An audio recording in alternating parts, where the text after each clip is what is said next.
హైదరాబాద్ కు కాలరాత్రి నగర నడిబొడ్డున ఉన్న అమీర్పేట గుండె చెరువైపోయింది. తెల్లారేసరికి బురద పేరుకుపోయింది. సెల్లార్లలో నడుములోతు నీళ్లు నిలిచిపోయాయి. వ్యాపార వాణిజ్య సముదాయాల్లో ఎలక్ట్రిక్ స్విచ్ బోర్డులు సైతం నీట మునిగిన పరిస్థితి. ఇదే అంశానికి సంబంధించిన డీటెయిల్స్ ప్రవీణ్ అందిస్తారు. నుండి కంటిన్యూస్ గా వర్షాలు కురుస్తున్నాయి. నిన్న అయితే మొత్తం టోటల్గా ఏదైతే అమీర్పేట ప్రాంతం ఉందో అమీర్పేట ప్రాంతంలో 12.6 మొత్తం టోటల్గా వర్షపాతం నమోదైంది. ఆ యొక్క వర్షపాతంకే మొత్తం టోటల్గా కూడా ఇప్పుడు అమీర్పేటలో గాయత్రి నగర్లో మనం ఉన్నాం. గాయత్రి నగర్ మొత్తం టోటల్గా నీట మునిగింది. మనం చూసుకుంటున్నాం మొత్తం టోటల్గా కాలనీ మొత్తం బురదమయమైంది. ఇటు జిహెచ్ఎంసీ అధికారులు కానీ ఇటు హైడ్రా సిబ్బంది కానీ ఎక్కడ కూడా అయితే నిన్న సీఎం సార్ అయితే రివ్యూ కూడా నిర్వహించారు. అయితే ప్రజలకు ఎవరికి కూడా అవస్థలు రాకుండా చూడాలి, ఎక్కడ కంప్లైంట్ వచ్చినా స్పాట్కు వెళ్ళాలి అంటూ కూడా చెప్పారు. కానీ ఈ ప్రాంతానికే సీఎం కూడా గత 15 రోజుల క్రితం సీఎం కూడా ఈ ప్రాంతాన్ని 15 రోజుల క్రితమే సీఎం పర్యటించారు. ఈ కాలనీ లోపల మునుగుతుంది అంటే అధికారులను కూడా ఆదేశించారు, వెంటనే ఈ యొక్క చర్యలు చేపట్టాలన్నారు. కానీ ఆ యొక్క చర్యలన్నీ శూన్యమని అంటున్నారు. మనతో పాటు అయితే కార్పొరేటర్ కూడా ఉన్నారు, మాజీ కార్పొరేటర్ ఉన్నారు, మాట్లాడించే ప్రయత్నం చేద్దాం. మేడం చెప్పండి, అయితే మీరు ఇక్కడ అయితే కార్పొరేటర్గా విధులు నిర్వహించారు కాబట్టి గతంలో అయితే మీరు చూసుకుంటే ఈ సమస్యకు పరిష్కారం ఏంది, ఇప్పుడు ఎందుకు ఇంత భారీ ఎత్తున వచ్చినాయి? అయితే కొంతమంది కాలనీవాసులు చెప్తున్నారు మేము పుట్టినప్పటి నుండి చూడలేదని. ఇంతకుముందే ఒక ఇంట్లోకి నీళ్ళు అయితే వెళ్ళాము, ఆయన 80 సంవత్సరాల వయసు అంటున్నారు, ఆయన ఏజ్లో కూడా ఎప్పుడు చూడలేరంట. అంతగానం ఎందుకు వచ్చిందంటారు ప్రాబ్లం? అయితే ఇది మొన్న మన గౌరవ సీఎం గారు వచ్చి సందర్శించారు ఈ ఏరియాలన్నీ కూడా. సందర్శించినప్పుడు మామూలుగా అయితే ఒక సీఎం వచ్చి వెళ్ళిన తర్వాత పనులన్నీ ఎక్స్ప్రెస్ స్పీడ్లో అయిపోతాయని కాలనీవాసులంతా అనుకున్నారు. కానీ ఇంతవరకు వీళ్ళకి ఇప్పుడు డబల్ అయిపోయింది వాళ్ళ ప్రాబ్లం. ఇప్పటివరకు సగం ప్రాబ్లం ఉండే. మినిస్టర్ తలసాని శ్రీనివాస్ యాదవ్ గారు మినిస్టర్గా ఉన్నప్పుడు, నేను కార్పొరేటర్గా ఉన్నప్పుడు దీన్ని పెద్ద నాలా చేద్దామని ప్రపోజల్ పెట్టించి సారు శాంక్షన్ చేపించి దీన్ని నాలా వెనకాలన్న కబ్జాలు కూడా తీయించి అదంతా కూడా వైడన్ చేశారు. వైడన్ చేసి దానికి దీనికి కనెక్షన్ ఇవ్వడానికి ఇచ్చేలోపుగానే అక్కడి నుంచి మైత్రివనంలో నీళ్ళు ఎక్కువగా ఉన్న నాలా నీటి మళ్ళీ నాలాలో కలిపేయడం వల్ల వీళ్ళు ఇంతవరకు పుట్టిన తర్వాత చూడనంత వరద ఫ్లో వచ్చేసింది. ఇక్కడ ఆమె ఎవరో మొత్తుకుంటుంది ఇప్పుడు 15 లక్షల రూపాయలు రాత్రికి రాత్రి లాస్ అయిపోయింది. ఆ పెద్ద ఆయన మొత్తుకుంటున్నారు, లేచి పైకెళ్ళి ఎక్కడన్నా తలదాచుకునే టైం కూడా నేను చచ్చిపోతే ఎవరు బాధ్యులని ఆ పెద్ద ఆయన అడుగుతున్నారు. ఎందుకంటే అధికారులు ఇంత నిర్లక్ష్యంగా ఎప్పుడూ ఇంత నిర్లక్ష్యం లేదు. ఎందుకంటే ఈ గాయత్రి నగర్ ప్రాబ్లం ఇప్పటిది కాదు, ఒక 15 సంవత్సరాల నుంచి వీళ్ళు ఫేస్ చేస్తూ ఉన్నారు. ప్రతిసారి వరద వచ్చినప్పుడు కొంచెం వాటర్ వస్తుంది. అది శ్రీనివాస్ యాదవ్ గారు ఉన్నప్పుడు అదంతా పరిష్కారం చూపెట్టాలని ఈ నాలా తయారు చేయించాం. అది ఇంకా ఓపెన్ కాకుండానే మళ్ళీ వరదలు వచ్చినాయి. ఎక్కడెక్కడి నుంచో ఎక్స్ట్రా నీళ్లు కూడా వీళ్ళ నెత్తి మీద పడడం వల్ల వీళ్ళు ఇబ్బందులు, వీళ్ళ గోస పట్టించుకునే ఎవరు లేరు. ఇప్పటికైనా సరే ప్రభుత్వం స్పందించి, హైడ్రా వాళ్ళు కూడా స్పందించి ఇమ్మీడియట్ దీన్ని చేయాలని నేను కోరుకుంటున్నాను. చెప్పండి, ఇప్పుడు అధికారులు ఏమైనా స్పందించారా, లేకుంటే ఏం చేయాలి? ఈ వాటర్ తీయనికి కొంతమంది ఇళ్లలో కూడా అట్లే చెత్త పోరుకుపోయింది. చూస్తున్నాం పక్క షాప్లో వాళ్ళు కూడా భారీగా ఆస్తి నష్టం జరిగింది అంటున్నారు. అధికారులు ఇంతవరకు కూడా స్పందించలేదు. ఏం చెప్తారు? అధికారులు నిర్లక్ష్యంగా ఉంటున్నారండి. ఎందుకంటే పేరు గొప్ప ఊరు దెబ్బ అన్నట్టు ఉంది పరిస్థితి. సెంటర్ మెయిన్ హైదరాబాద్కి సెంటర్ అమీర్పేట అంటాం కదా, పేరు గొప్ప అంతే. పనులు మటుకి అసలు నత్తనడకు కూడా రావట్లేదండి. ఈ కొంచెం 10 అడుగులు నాలా కలిపితే కంప్లీట్ అవుతుందండి.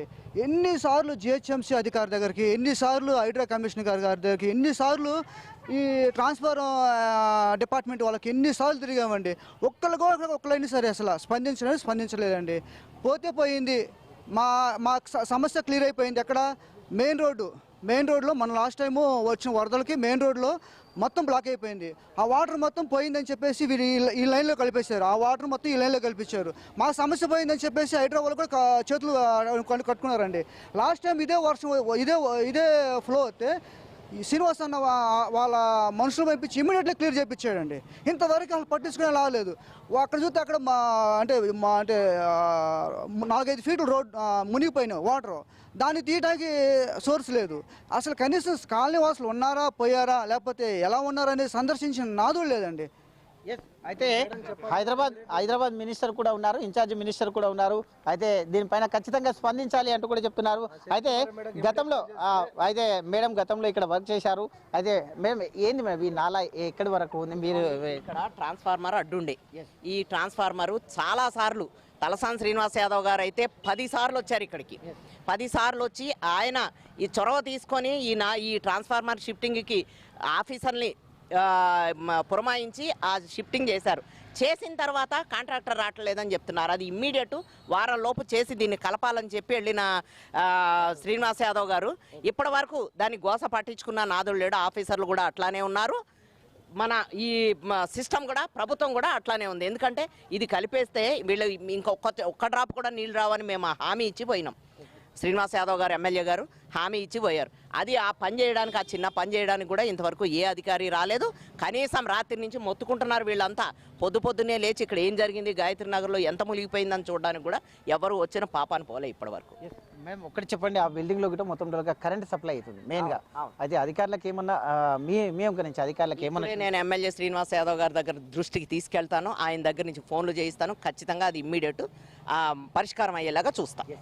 Thank you madam. అయితే ఇది ఖచ్చితంగా అయితే ఈ యొక్క మాజీ కార్పొరేటర్ అయినటువంటి మేడం ఖచ్చితంగా స్పందించారు.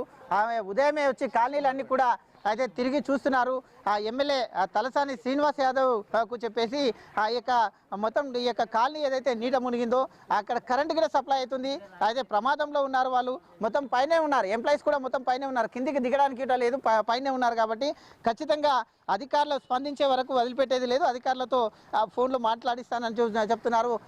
కాలనీ మొత్తం టోల్గా అయితే పరిశీలన చేస్తున్నారు. ఈ కాలనీకి సంబంధించినటువంటి అయితే ఈ యొక్క నాలా మెయిన్, ఈ యొక్క నాలా వర్షంతో పాటు ఈ యొక్క నాలా కూడా మెయిన్గా ఇదైనట్టుగా తెలుస్తుంది. అయితే చూసుకోవచ్చు మనం ఈ యొక్క నాలాల వాటర్ కూడా రిటర్న్గా రావడం. అయితే హైదరాబాద్లో మనం చూసాము, మొన్న రీసెంట్గా జరిగినటువంటి నాలాలో 2 వ్యక్తులు గల్లంతయ్యారు. ఇంతవరకు కూడా వాళ్ళ ఆచూకీ లేదు. అయితే వాళ్ళ కుటుంబ సభ్యులు కూడా తీవ్రంగా ఆవేదన చెందుతున్నారు. అయినా అధికారుల నిర్లక్ష్యం, అయితే అధికారులు నిర్లక్ష్యంగా వ్యవహరిస్తున్నారంటూ కూడా చెప్తున్నారు. మనతో పాటు అయితే ఆ యొక్క అమీర్పేట అంటేనే మొత్తం చూసుకోవచ్చు.